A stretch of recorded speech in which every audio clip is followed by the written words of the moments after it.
Good morning, good afternoon, good evening. Welcome to another episode of Voices for Excellence. I am your host, Dr. Michael Connor, CEO and founder of the Agile Evolutionary Group, and of course, the proud host of VFE. And today's guest is one of the exceptional superintendents across this country. I had the privilege and the honor to meet Dr. Tamara Allen-Thomas. We were in Pittsburgh together for the Forge Future Summit. And I believe Dr. Allen-Thomas, correct me if I'm wrong, we were in the same group doing site visits during the Forge Future Summit. And we just wound up talking the whole time, having great conversations about education, how we can improve this in totality.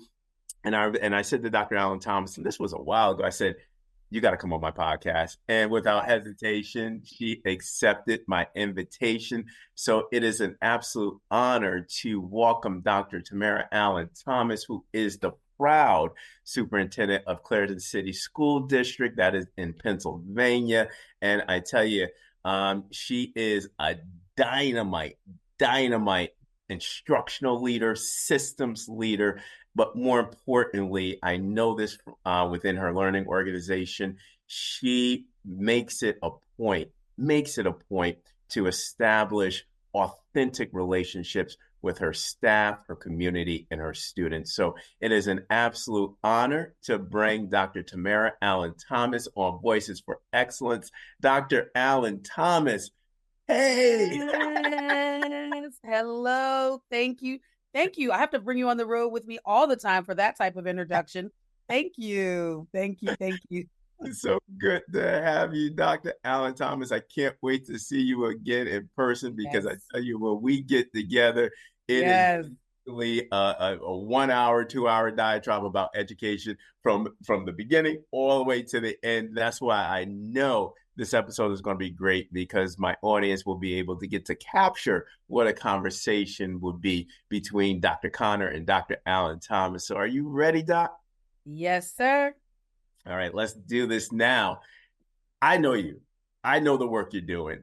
I'm a fan of the work you're doing. But when leaders, teachers, and education stakeholders from Pennsylvania and beyond unpack Dr. Tamara Allen-Thomas' leadership signature, what song describes your excellence and equity stance in the ecosystem?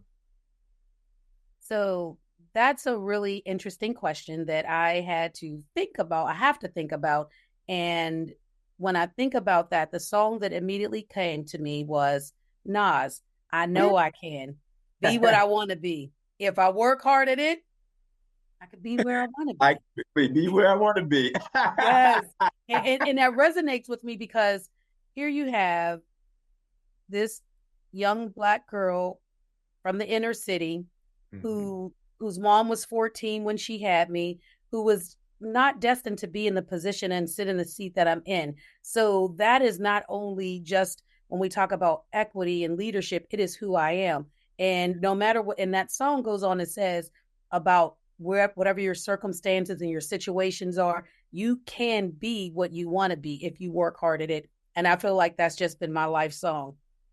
Absolutely, Dr. Allen-Thomas. I tell you, and you would appreciate this. I get in many banters about who's the best rapper, right? And we talk about that, and you can't forget Nas. You cannot forget Nas. He is a legacy rapper in the game. 90s head. I'm a 90s hip hop person, but Nas' song, I Know I Can Be What I Want to Be, right? I mean, if you think about that, that is just not only inspirational, the words in that song too, not just inspirational for kids, but also inspirational for adults as they're striving, up the ladder. And when I think about, you highlighting your circumstance from where you came from, same thing with me, with my circumstances, that, we knew what we can be, right? We knew our talents and we strive to get there.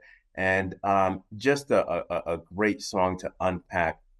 And when we think about it, right, with all of the obstacles and pitfalls and barriers, that we have faced to get to where we're at, and then to see representation, specifically gender representation, Black female being a superintendent. I know those young girls, Black and brown girls in Clairton City, are saying, I know I can be what I want to be because of Dr. Allen-Thomas. But congratulations, year 2. Yay, you made it. Right? Starting year 3. I just finished up year 2. Starting year 3. Yes. Yay. Year 3. Yes. That is so huge because we know the tenure, right? The years of tenure for superintendents. So year 3 is just remarkable. But you're at Clairton City School District in Pennsylvania. Now, as you're entering year 3, what would you have told yourself on day 1 of your first year, as now you have a true, authentic understanding of the landscape in Clairton City, and you have navigated through the hurdle of learning the district in totality? But what would you tell yourself 2 years ago, first day, July 1, that day 1? So one of the first things I would say is, congratulations. You have made it through the door, because again, in this field, we are limited with how many African-American superintendents, also women superintendents. So congratulations would be the first thing. You're through the door. Now the work begins. I would say to myself, continue to lead authentically, follow systems, make sure that you determine and analyze and make sure that the changes aren't something that are superficial, but observe. Don't go in thinking, hey, this all needs to be turned upside down. No, take a minute, pause. Don't underestimate the power of your community, would be 2. Get the right people on the bus and in the right seat. So that means taking time to know your people in order to make those moves. So spend time really getting to know the people, their roles, their positions, to understand what it is that they are asked to do, and are they the right people in that position. And remember, people don't care how much you know until they know how much you care. So make sure you start and you lead with that care of the people first. And most importantly, take time for yourself. Make sure that this work is heavy. This work requires a lot of you, but take time for yourself.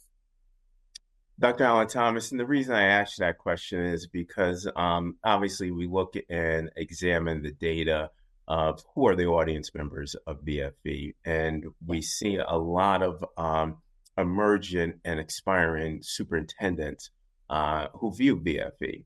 And I ask this question because I know that, when superintendents, reflective superintendents that want to grow, we always look back, right? What we could have done differently, specifically when we matriculate into the position. But I love your answer, specifically when you said you being authentic, approach with understanding the systems, knowing that change is not superficial, and you have to be able to spend time, right? Spend time to understand the learning organization, specifically from a systems context, a systems level of design, various apparatuses that make the operating model totality around systems thinking. I really love that aspect of systems leadership, understanding everything in totality. And I love that quote. If you can say it one more time, people don't care. I love it.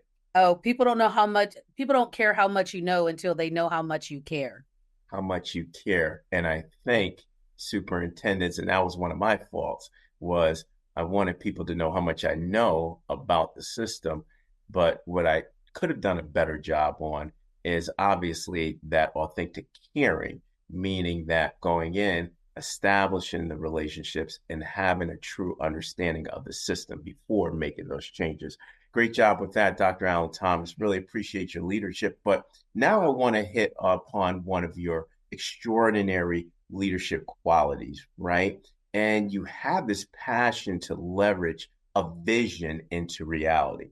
Now, for superintendents of schools, we know that it's a balance between, I like to say, equilibrium between Board of Education members and involving them to support the vision through policy, but ensuring at the same time, right? This is the balance, ensuring at the same time, stakeholders are essential with the implementation process that leads us to the vision.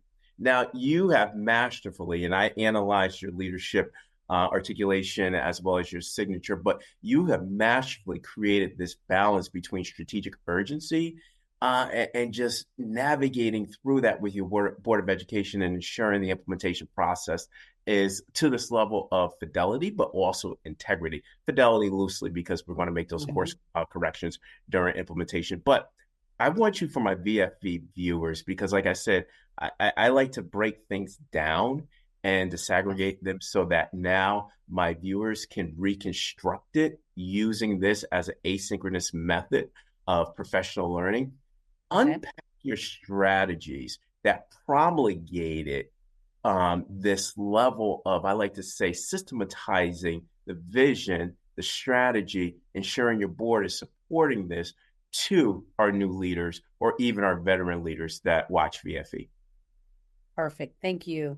So I'll even make it very simple. I'll do points. Number one, the vision starts with understanding that it's bigger than you.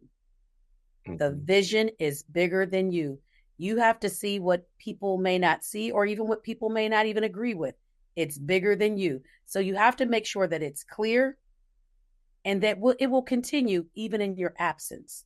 So that process, so that's the big first thing is you have to be bold, and you have to make sure that you understand that it's bigger than you. So don't get caught up in, well, this isn't possible. I don't see how this is going to work. It's bigger than you. You dream big. And next, what you do is once you have your vision, this is something that is co-created. So first thing that I talked about the first thing is making the vision. Second was co-creating and revisiting. A lot of sitting superintendents, you've come into a district that already has a vision. You have to then say, is this something that we need to revisit, revise, or even co-create all together? That's exactly what I did when I came into the school district. Again, the first year was observing. I was trying to connect, were the systems that were in place, were they aligning to what the vision was? And then determining, do we need to revisit which part? Do we need to revisit the vision, or do we need to think about the systems we have in place? Well, we started with looking at the vision as well as our mission. And that was a board meeting. I started with my board because they are the ones that governance is over the school. So we started at our board retreat. I had a board retreat, and I asked the board, what is our vision? That was the first question. A vision should be a statement that you could simply state in an elevator in less than 30 seconds. And being able to not only state it, but also talk about how you're carrying that out through your mission. And so when I had I had 9 board members and I had 9 interpretations. Interpretation is fine, but did they say the same thing? Yes. Were they agreeing and matching what the vision was? So at that point, I'm proud to say they did. They were able to make sure that we ensure that our students are going to be 21st century ready, and making sure that understanding is, okay, do we now agree that our practices and our systems, how are you as a board, going to support the unpacking of our teaching and learning to make sure it aligns to the vision? So making sure, what are the practices that we are implementing? How is that going to get us to that vision? So that was another layer of, here's our comprehensive plan. This is when, my leadership team, we got together and said, how are we going to meet this vision? We agreed with the board. That was one stakeholder. So there's multiple stakeholders. So I'm going to unpack how each stakeholder was part of this process. So we talked at the board level, how they were first introduced. My leadership, we talk about, they were actually at the board retreat, so they were able to hear and add to as well. I also sent out the end of my first year, I sent a survey to our families to see if our families understood what the vision was. That same survey, I had a drop-down box for my staff as well as my families. Who I did not have on there, and if I had to do a do-over, were the students at that point. I have some other pain points where I did involve students, but at this one, it was our families, our staff, and our board were instrumental in setting the vision. Once we identified, again, the vision, we began to look at the strategies and systems to align with that. Well, as we began to go deeper, we realized we did not have an instructional framework at that point. People were teaching what they thought was the best thing to do. I have about 50% of my staff have been teaching 10 years or more. So they weren't new people, but I did have a relatively new staff, and I didn't want them to go and try to figure it out, and especially to experiment on our most vulnerable, marginalized students in Clairton. So we could not take that risk. So in last year, we worked with a consultant that helped us kind of walk through the process of looking at what an instructional framework looks like. Yeah. Again, that is not something that should come from the superintendent, not from the leadership team, but it should come from all the stakeholders. So we invited our staff to participate in that process. So we identified, we at the leadership level had already had the 3 big ideas that we believed were the big ideas or the things that we needed to focus on. However, when we presented it to the staff, it very much aligned with the 3 areas that we identified. Were they worded differently? Absolutely. But when you summarized and you put them in buckets, you saw that they were saying that same thing. High expectations, personalized and customized learning, and a safe and welcoming school environment. Other superintendents would probably agree. That's pretty much what we do. And that's the direction that we go when we think about our overall focus on our academics, attendance, and attitude. So after sharing that and getting that information from our staff, the next level, because this is still a work in progress. So the next level is to come up with a common language. So there's one thing to talk about high expectations, personalized and customized, learning. But what does high expectations mean for you?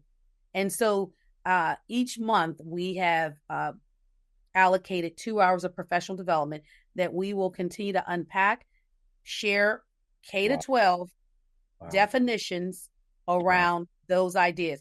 Not only the definition, though, we have to also look at the practices so that when we are walking through and doing walkthroughs, we're able to identify a high yield practice that we could say, how is this across K-12? I know that there are different learning ranges, but the practices are what have been proven, research has proven, that's what we want to utilize. And then finally, I would just say, you need a process and adapt a cycle of improvement. So we do plan, do, check, act. That is, we plan, we look, we identify in that planning stage. Then we start looking at some of the strategies. We look at our research and our doing, let's implement. And then we check, we evaluate, is it working? Do we need to revise, revisit, change altogether? And then we go back to acting it out again. Whatever those tweaks were, we now act again and we start that process. So continuously being in that cycle is critical. Dr. Allen-Thomas, wow. Okay. I know. Sorry, that was a mouthful. No. Dr.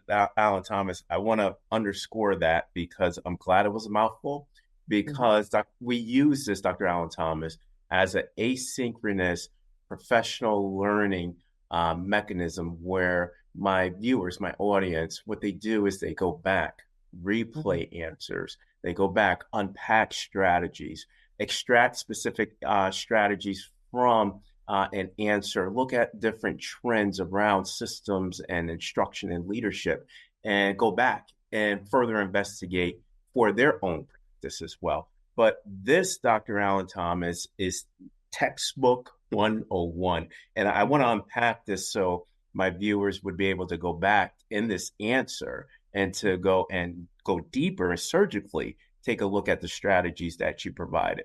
I really love the notion that you said the vision is bigger than you. I always like to reference a research study or a book that came out of Harvard University that talks about A leadership and C leadership, where you want the trajectory of your leadership vision to continue beyond you, establishing that. I love the aspect of co-creation, co-designing. You see a lot of that in design thinking. You see a lot of that in agile lean principles, but you don't really see that much in education from that comprehensive co-design and co-authoring aspect where you're revisiting, revising, and then co-creation around the mission and the vision. And I love how you said that the vision has to be less than 30 seconds. You don't want a mouthful. Everybody knows what that one liner or two lines look like, but creating an instructional framework that goes back to visible manifestations around artifacts with culture. You talk about strategies and systems and the big ideas around the strategic priorities. Creating that level set shared mental model with your Board of Education, as well as ensuring that there's a common language of systems, a common language of instruction that's around high expectation, and the cycle of improvement around definitions and practices. Dr. Allen-Thomas, again, alignment and coherence. To my audience, play that back. But I want to extract an element that you talked about, okay, Dr. Allen-Thomas, and I want to extract the element that focuses on strategies and systems to create a vision around instruction, i.e. the Clairton instructional framework that you co-designed and co-created with the stakeholders and communities. And I love how you got the community input to ensure that they're part of the vision. But from this coherence aspect, right? Lamenting instructional systems with coherence is so hard, but you've created that in Clairton City.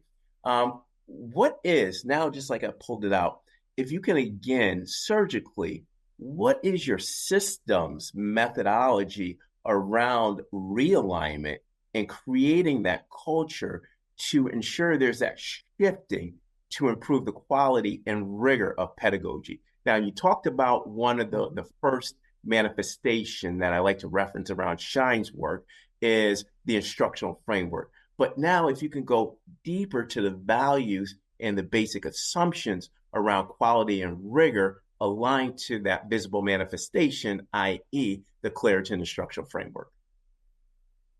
And I love how you frame that, because you start with the vision and then you continue to unpack till you get down to the bare bottom, or what I call the root cause analysis.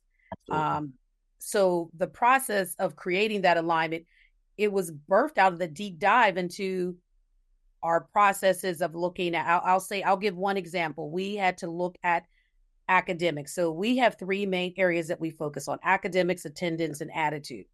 And when we unpack the academics, which falls under that high expectations, we looked at assessments. We looked at, those formative, summative, grading. So we had to make sure that what we were doing systematically, was it aligning to high expectations?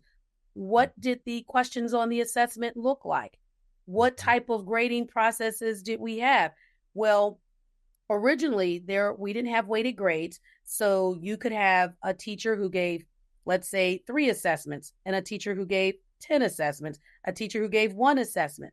And that discussion really, that was birthed out of my students who were athletes, who were saying, I wasn't eligible to play, but I only had one opportunity to even make a difference in that grade that week because I only had this amount of assignments. So I have a superintendent advisory group, and I have it for that reason. I monthly meet with them to help me understand, are these practices and systems working? So the first one was looking at rigor, looking at the academic systems for grading, for even the quantity of how many assignments were under classwork, under assessments. I wouldn't say seemed small. It clearly was something that did not have laser focused attention. But when you begin to dig deeper, you begin to unpack the inequities that exist, because it should not be based on, if I'm in this teacher's class, I get this type of opportunities and chances to improve my grade. But if I'm in this teacher's class, I better get it the first time because I don't get other opportunities. Mm-hmm. So again, I'm using a real example of looking at high expectations. So as we begin to unpack like the processes and practices that teachers were utilizing, we drilled down to what types of questions are we asking? Mm-hmm. What types of assessments are we giving? And what is the long-term outcome that we're hoping to have? And what measure are we using to determine that? Mm-hmm. So in Pennsylvania, you have your Pennsylvania state assessments that all of us, in the state are held accountable for. That's one measure. What other measures are we going to look at to make sure that our kids, our scholars are showing growth? Because everyone may not be at 80%. You might be in a below basic category. And what does it mean? You might grow 500 points, 200 points, 30 points, whatever that is. We need to look at what growth means for that individual. So again, we looked at the root cause analysis. So I was just giving you examples of looking at assessments, grading as that root cause. After looking at that, I brought in a teacher focus group because I wanted to know from them. So I heard from my students. The leadership had did the high level of saying, hey, we did observations in classrooms, we did walkthroughs, and we were seeing that there were some classrooms that had the objective posted, some classes that had starters, some classes that had word walls. So we knew that there was not a consistent expectation that we could visibly see or students could walk into from class to class, from school to school. So then I went to the students and said, tell me about school. How do you feel about, what you're learning? And I had some real unfiltered responses from students that led me to go deeper, like I said, about grading, about the types of assessments. Mm-hmm. So when I brought that to the teachers, they all had different beliefs and practices regarding high expectations as well. So again, that unpacking led us to now what we have and what we're implementing is data chat, stop, drop, and do data, because we realize that we need to look at the data and then do that same cycle. Again, the cycle of improvement is critical because once we identified that root cause, once we identified, we had stakeholders, this time we had our students and our staff involved in saying, hey, we're off. We're not speaking the same language as it relates to high expectations. So now we're going to have discussions. It's teacher to student, it's teacher to administrator, and this year it's going to be superintendent to administrator as well. With the same, I'm modeling, and my administrators appreciate the fact that I'm modeling the first data chat with them so they can roll it out with their teachers. And so being an authentic leader is doing just that, modeling that expectation that you would have for them. So as we continue to stop, drop, and do data, that will allow us to to really continue that root cause analysis, as I would say. And then we'll follow up with the walkthroughs. We'll follow up with my superintendent advisory groups. Mm-hmm. And most importantly, we'll see it on our state assessment. Dr. Allen-Thomas, another textbook answer, right? And I didn't take it from a textbook. Trust me, this is what I'm living every day. But I do look at research, so I do. Plus, yes, you do. Oh, yes, you do. And that's what I love about your work is that you execute the research with this high level of integrity. And it's just like, wow, it's just systematically unpacking the different tiers or the variety of different research that you're creating as a conglomerate. But what I love about this is how you unpacked and you went through your thinking of how you unpacked academic systems down to its core processes, where that now you are being very, very intentional in getting or including the voice of your teachers, but also going deeper from an equity lens. We're asking your students, but bringing it back to the leadership and to your stakeholders to unpack the specific themes and patterns from your students to go back and to iterate again against the model. Wow, unbelievable. But what I love about it again too is how you're eliminating intentionally the instructional variances within your district, where now rigor is aligned where there isn't variance amongst teachers, as you gave that highlighted description of an example, but rigor is going to be in totality, no matter what class you're going to.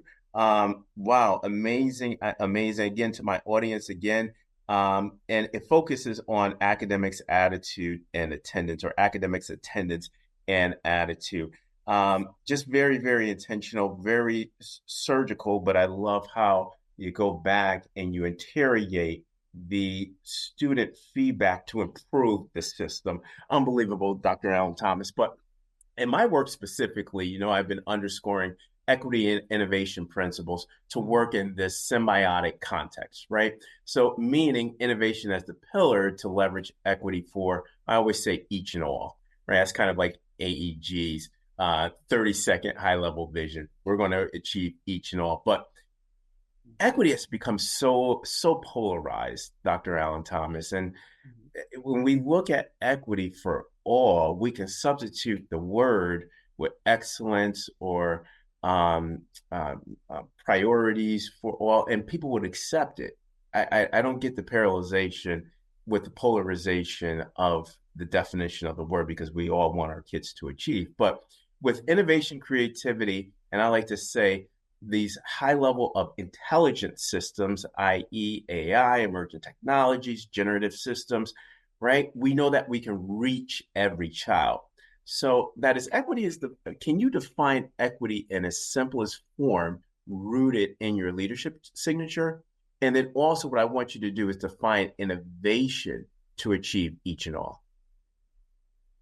So the best way that I can summarize equity, and I'm a visual learner, so I always think of most educators seeing the child on the box and how you have so many boxes to get to be able to see over the fence. And it's giving students what they need. And the way I summarize it's like continuously seeking new and creative approaches to teaching and learning that meets and involves the needs of our scholars. That's what I've pretty much shared previously. That's why I continuously seek the opinion, the experience of the ones who are impacted, which are our scholars. And so equity means making sure they have a voice. It's being able to make sure that regardless of your background, your circumstance, you have a right to a quality education. And then when you look at innovation, I think of thinking outside the box, and it's creating environments where students have the opportunity to succeed through a personalized and customized inclusive opportunity. And again, that actually was highlighted when we were looking at instructional model. So it fits perfectly when I look at that co-creation of equity and innovation. It's that customized and personalized learning process. And it allows us to break down any barriers that may happen and that may come up we can deal with immediately.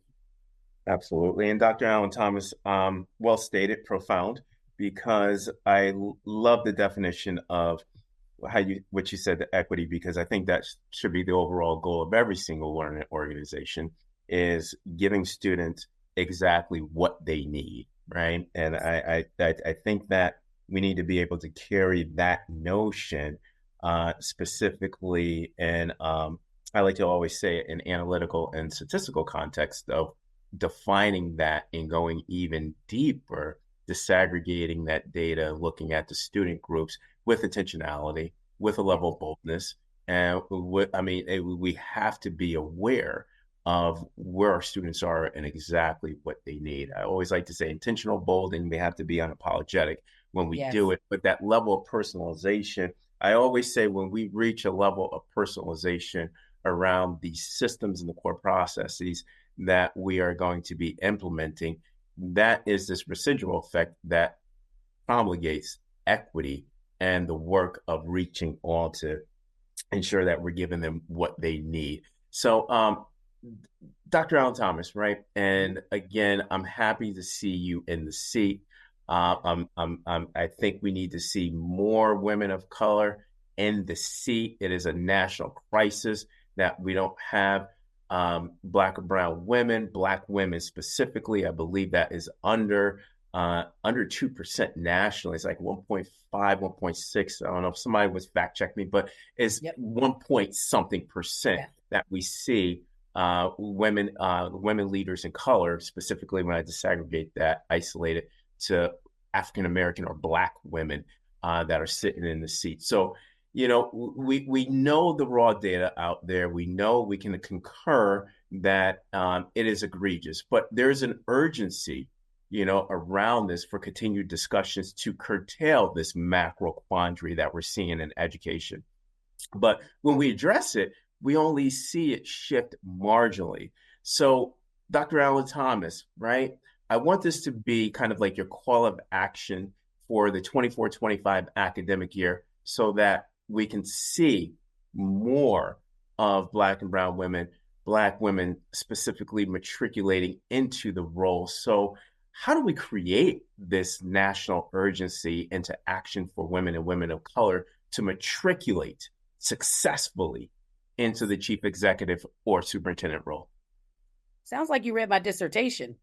Oh, my dissertation, my actual dissertation was on the challenges African American women in Pennsylvania face as they pursue and serve in the superintendency role. Yeah. So the research, as you stated, it's, and I focused on Pennsylvania, but, in Pennsylvania, for example, there's 26% are women. And then the data also shared 3.8% are African Americans. The number is so small for women that it doesn't even break it out for women and men, because 3.8% is what it is in Pennsylvania. Yeah. And even when I was doing my research, I could not even find 8 women superintendents. And so me sitting here 6 months after I had completed my dissertation, it's pretty profound, right? I wrote about it and now here I sit. And so what I also found in research was, why are there not this number of African Americans, women especially, in this role? When you look at teachers, there's 70% are women, about 35% are African American. And you're like, so how does it not translate into this leadership role? Well, one of the biggest factors is, in this role, there aren't others that look like you that mentor you. Can you be mentored by others? Absolutely. I have some of the best mentors who don't look like me, but have helped me navigate this system. And I am eternally grateful for them. However, there was not someone I looked to and aspired to be like. So that has been always my goal, is that I want to be that inspiration, because let's be honest, there are different challenges that African American women face that unfortunately, that our Caucasian partners don't face. We have what's called the double whammy. Mm-hmm. Now, and so, as I walk this walk with my Caucasian superintendents, understanding that they know that it's different for me.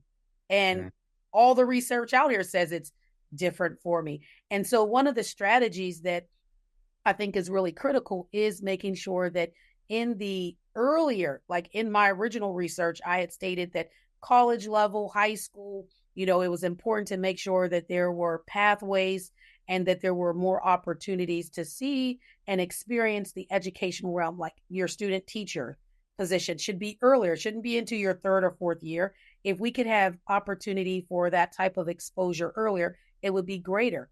Let's not wait till high school to engage students in looking at a career in education. That starts in kindergarten. I knew at 7 that I wanted to be a teacher of teachers, is what I told my mom. So those types of careers, we need to make sure that they're in front of them. But we also, the charge is the education system itself. Absolutely. No one wants to be in a broken system. No one wants to be part of a process that doesn't see the value in them, that doesn't pay, and that doesn't support. And so we need to look at policies and practices and resources to really help us offset that. That is going to be a critical piece And that comes from our local government all the way up to our state government. Across, we got to look at this across the country, not just in Pennsylvania. And Dr. Allen-Thomas, thank you for that. I love that. Policy, practices, and resources. I always say representation matters. And I'm sure when those young girls see you in Clairton City, they are saying to themselves, I know I can be a superintendent one day. And I'll tell you this, there are two leaders that I absolutely admire as superintendents in Pennsylvania, and they happen to be in the same sorority, Delta Sigma Theta Sigma Incorporated. Of course, you, Dr. Allen-Thomas, and then Dr. Burks, who is in Allentown. So last question, you made it through VFB. Yes. And Dr. Allen-Thomas, listen, I'm going to try, but I don't know if I'm going to be successful to hold you to 3 words, okay? Oh, I got afraid. And I love that you said that. Okay. So, Look, I'm just going to say, I'm going to try. Attempt. Yes, I love it. I'm going on this, I like to say, predictive stance that I'm not going to be successful with that. But Dr. Allen-Thomas, what 3 words do you want our audience to leave regarding innovation, equity, and excellence in the AC stage of education, which is after COVID-19? Let's not lower the standard. So high expectations, number 1, for all. Our students want it. They deserve it. They need it. Next, I would say be a risk taker. Don't be afraid of the no.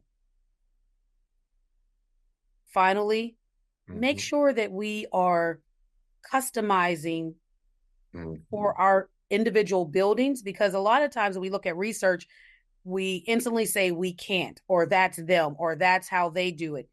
Customize it. Research is research. Then you have, as the leader, you have to customize it for your organization. So high expectations, be a risk taker, and customization. And I have to leave you with this quote. This is my signature quote. Yes. And it has sustained me throughout my educational career. And this is by Charles Swindoll. It says, we are all faced with a series of great opportunities, brilliantly disguised as impossible situations. Ooh, Dr. Allen-Thomas, this is going to be a first on VFB. That is my I can't follow up on that. I don't want to dare follow up on that, but I do want to say high expectations, being a risk taker, and that level of customization. Dr. Allen-Thomas, the proud superintendent of Clairton City School District, made it through VFB. But here's the extension. My audience, they always reach out to different guests that are on VFB with specific questions, something that might have resonated with them during the episode. How would they be able to get in touch with you, Dr. Allen-Thomas? I have a very long email, but I'm ready if you are. I'll go ahead and spell it out slowly. It is my last name, Allen, ALLEN, hyphen, Thomas, THOMAS, with a T, which represents my first name, @ symbol, C as for Clairton, another C for city, S for school, D for district, Bears, BEARS.org.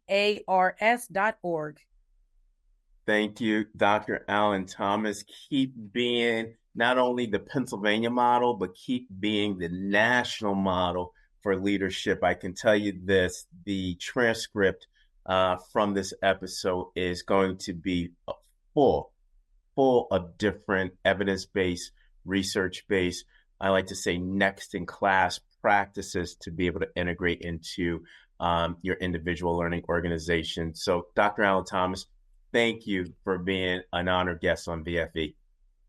Thank you. And on that note, onward and upward, everybody. Have a great evening.